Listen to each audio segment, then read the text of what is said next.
যদি কেউ হয় ভবিষ্যতে সে খুবই জানবে যে সে কতটা লাকি, তাই তো?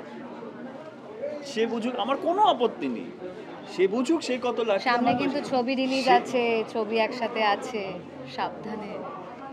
এইভাবেই ভয় দেখিয়ে দেখিয়ে রেখে দিয়েছে এত বছর। তিলকের পাশে দাঁড়িয়ে এরকম কথা বলার দুঃসাহস হলো তোমার? একটা হয়ে যায়, প্রথম ৩-৪ বছর দুঃসাহস হয়নি, ৫-৬-৭ বছর ৮ বছর পর না অনেকে ছিল বলে তখন বলো। মনে হয় না না বললে আর হবে না, তখন পুরুষ মানুষরা বলে, তখন বলে ওঠে। এটা কি পারিবারিক কলহের ছবি? কি জানি বুঝতে পারছি না, তুমি তো উত্তরও দিয়ে যাচ্ছ, বলো। এই অফস্ক্রিনে আমরা এখানে যেটা দেখতে পাচ্ছি সেটাও কি শুটিং এর অফস্ক্রিনে চলতো? না না না, ওটা একদমই চলতো না। ওটা বুঝতেই পারছো আমার অফ স্ক্রিনে কি অবস্থা হয়েছে, যেখানে অনির্বাণদা আছে, সাহেব আছে, অঙ্কুশ আছে, কি না, বাট অবস্থা হয়েছে। অনেস্টলি আমি আমি আমি এটাই বলতে চাই যে আজকে আমরা এটা লন্ডনে গিয়ে শুটিং করা actually it's not a matter of joke. Per day cost আমাদের যেখানে কলকাতায় শুটিং করি তার থেকে প্রায় ৩-৪ গুণ বেশি থাকে, এবং সেই জায়গায় দাঁড়িয়ে এরকম একটা ছবি যার মেকিং আমরা অলওয়েজ কম্প্রোমাইজ করতে চাই না কেউই। আমরা সব কিছু 15, 16, 17 ডেজ হাতে সময় থাকে, তার মাঝখানে অনেক প্রবলেম আসতেই পারে। এত ঠান্ডা, কনকনে ঠান্ডা, এই হয়তো এমন কিছু আমরা প্ল্যান করেছি সেটা হয়তো এক্সিকিউট করা গেল না, প্ল্যান বি ভাবতে হচ্ছে। তো সেইখানে খুনসুটি মজা চলে ঠিকই, কিন্তু অতটাও নয়, সবাই আমাদের ফোকাস থাকতে হয় কাজে।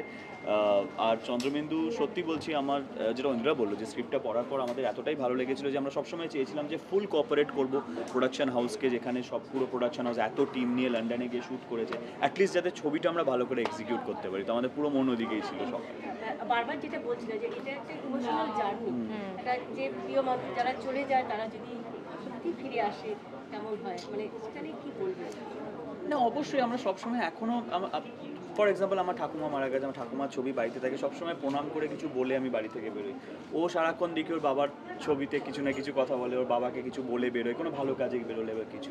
বা ধরো কেউ কোনো অন্যায় কাজ করতে গিয়ে 10 বার ভাবে, খালি মনে হয় যে না, ওপর থেকে কারো যদি বাবা মা না থাকে বাবা মা দেখছে, বা কারো যদি খুব কাছের মানুষ থাকে সে মানতো, সে না থাকে বলে সে দেখছে।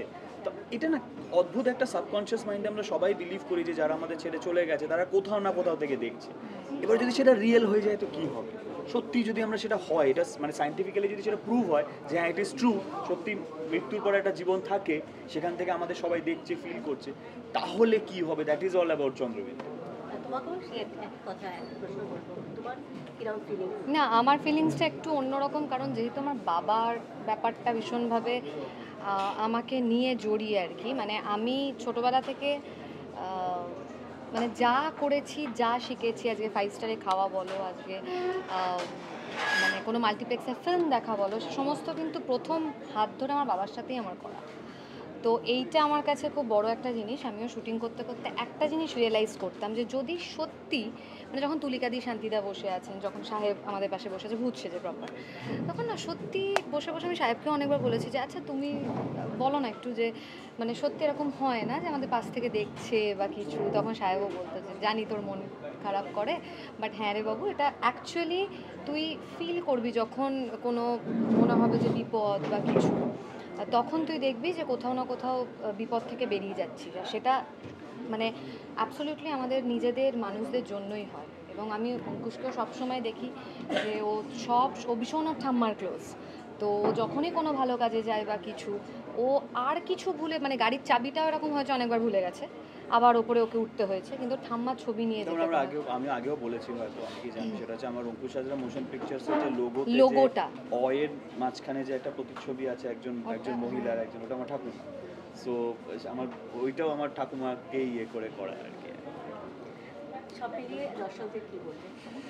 সব এটাই বলবো যে বাংলাতে আমার মনে হয় ভূতের ছবি এমনি কম হয়, সেখানে দাঁড়িয়ে এইরকম ধরনের একটা ইউনিক কনসেপ্টের ওপর, হার্ড হিটিং কনসেপ্টের ওপর, রিলেটেবল কনসেপ্টের ওপর, ইমোশনাল হরর ফিল্ম, যেখানে ফ্যামিলি আছে, ইমোশনস আছে, সব কিছু আছে, সেই জায়গাতে আমার মনে হয় চন্দ্রবিন্দুর মতো কনসেপ্ট বাংলায় আগে কোনো দিন হয়নি।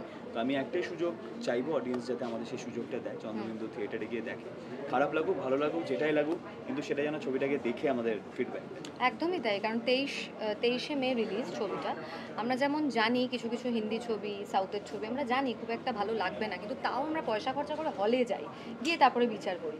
তো আমার মনে হয় যে আমাদের বাঙালিদের স্পেশালি আমাদের বাংলা ছবির পাশে একটু দাঁড়ানো এবং এই সুযোগটা দেওয়া যে হলে গিয়ে, কারণ বড় স্ক্রিনের জন্য আমাদের তৈরি, মানে একটা বড় স্ক্রিনেই দেখতে ভালো লাগে। তো সেটা দেখুক এবং আমরা ফিডব্যাক, ভালো মন্দ, পজিটিভ নেগেটিভ দুটো ফিডব্যাক নিতেই আমরা রাজি আছি। এডিটের যে লুকটা মানে তোমাকে আমরা দেখলাম ট্রেলারে, সেটা সাজতে কতক্ষণ টাইম লেগেছিল, সেই লুকটা নিয়ে একটু বলো। হ্যাঁ, লুকটা খুব ইন্টারেস্টিং। আমরা ওটাই ভাবছিলাম, ইনফ্যাক্ট আমরা ছবিটার আগেও বসে ডিসকাস করছিলাম যে এদেরকে কীরকম দেখতে হবে, মানে কোথাও কি একটা অন্যরকম দেখতে হয়ে যাবে, বা কি নর্মালি থাকবে, ওরা খালি এই স্পিরিট ওয়ার্ল্ডে চলে গেছে, তাদেরকে আর দেখা যাচ্ছে না, এরকম হবে। তো তারপর ভাবলাম যে কোথাও একটা যেটা হয় যে যখনই ওই স্পিরিটটা বডি ছেড়ে দেয়, আমার মনে হয় বডি যেমন ফ্যাকাশে হয়ে যায়, স্পিরিটটা থেকে অনেকটা এনার্জি বেরিয়ে যায়। সেই এনার্জিটাকে আমরা চেষ্টা করি যে লুকটাকে ওইভাবেই রাখার, যে একটু ড্রেনড আউট, একটু এনার্জিটা বেরিয়ে গেছে। হ্যাঁ, ওই জৌলুসটা, জেল্লাটা আর নেই তাদের চেহারার মধ্যে। তো সেটাই আমরা রাখার চেষ্টা করেছি এবং মেকআপ করে সেটা আমরা করতাম। মানে অন্যান্য যারা ওখানে অ্যাকচুয়ালি শুটিংয়ের মাঝখানে যারা নিজেদের রিলেটিভসদের গ্রেভে ফুল টুল দিতে আসছে, তারা কয়েক করে চমকে দুবার দেখেছে, কী রে বাবা ওটা, ও আচ্ছা শুটিং হচ্ছে, এরকম হয়েছে। But apart from that it's good fun. এবং আবারও ঐন্দ্রিলাদির স্বামীর চরিত্রে তোমার যে এক্সপিরিয়েন্সটা নিয়ে বলো। কেমিস্ট্রি তো বোধহয় খুব একটা দেখা যাবে না, কারণ যেটা আমরা ট্রেলারেই দেখতে পাচ্ছি যে বিয়ের কয়েকদিনের মধ্যেই স্বামী মারা যাচ্ছে, সেইটা নিয়ে কেমিস্ট্রিটা খুব ওয়ান সাইডেড অ্যাকচুয়ালি, ওর তরফ থেকেও আমার তরফ থেকেও। ওর একটা যেটা হয় যে চলে যাওয়ার পর ওর মনের কথাগুলো হাজব্যান্ডকে বলতে শুরু করে, আর এই ছেলেটাও অনেক না বলা কথা এবার ওকে বলতে চায় কিন্তু আর বলতে পারে না। ওর ঐন্দ্রিলার কথাগুলো ছেলেটা শুনছে, কিন্তু ছেলেটার কথা ঐন্দ্রিলার শুনতে পাচ্ছে না। তো সেই আক্ষেপের একটা জায়গা তৈরি হয় তখন। এবং যেরকম ঐন্দ্রিলা বললো যে ননস্টপ হাজব্যান্ড হয়ে যাচ্ছে, আমি ননস্টপ হাজব্যান্ড। তো ননস্টপ হাজব্যান্ড আমি ঐন্দ্রিলা শ্বেতকালী, এইটা পরপর ছবিতে। তো সামওয়্যার আমার মনে হয় যে ওই কেমিস্ট্রিটা খুব না ওয়ান সাইডেড তৈরি হয়েছে। মানে আমার তরফ থেকে একরকমভাবে গেছে, ওর তরফ থেকে একরকমভাবে গেছে, কারণ আমরা একে অপরের কথা মানে ও আমার কথা শুনতে পাচ্ছে না। তো সেইটা একটা খুব মজার জায়গা তৈরি হয়েছে আর কি।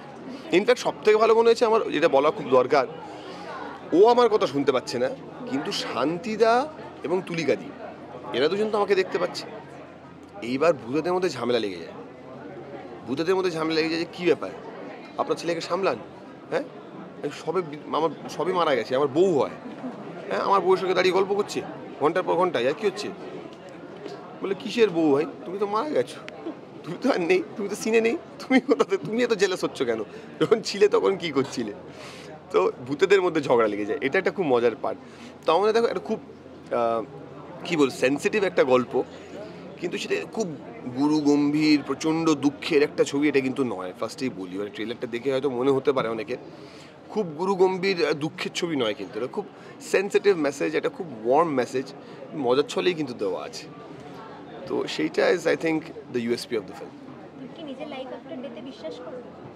আমি এনার্জিতে বিশ্বাস করি। আমি বিশ্বাস করি যে আমাদের শরীরে যে এনার্জিটা রয়েছে সেটা তো বিলীন হয়ে যেতে পারে না, কোনো একটা অন্য ফর্ম নিয়ে নেয় বা অন্য ইয়েতে এনার্জিটা এই ইউনিভার্সে থেকে যায়।